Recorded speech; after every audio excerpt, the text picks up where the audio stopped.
આપ જોઈ રહ્યા છો વાયએનએન ન્યૂઝ। હવે જોઈએ અગત્યના સમાચાર। એમએસ યુનિવર્સિટીની આર્ટ્સ ફેકલ્ટી ખાતે આજરોજ શ્રદ્ધાંજલિનો કાર્યક્રમ રાખવામાં આવ્યો। 14 જાન્યુઆરી એટલે 2019માં પુલવામા આતંકવાદીઓએ હુમલો કર્યો હતો, તેમાં જવાનો શહીદ થયા હતા, જેને લઈને આજનો દિવસ બ્લેક ડે દિવસ તરીકે મનાવવામાં આવે છે, જેને લઈને આર્ટ્સ ફેકલ્ટી ખાતે શ્રદ્ધાંજલિનો કાર્યક્રમ રાખવામાં આવ્યો હતો। આજના દિવસે વેલેન્ટાઇન દિવસના મનાવાય અને 2 મિનિટનું મૌન પાળવામાં આવ્યું હતું। Reporter Rahul Rajput, YNN news, Vadodara.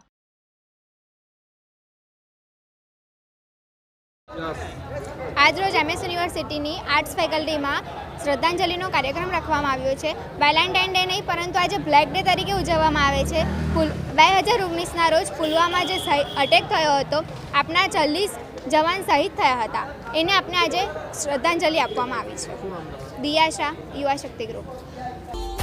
Subscribe now and press the bell icon. Never miss an update.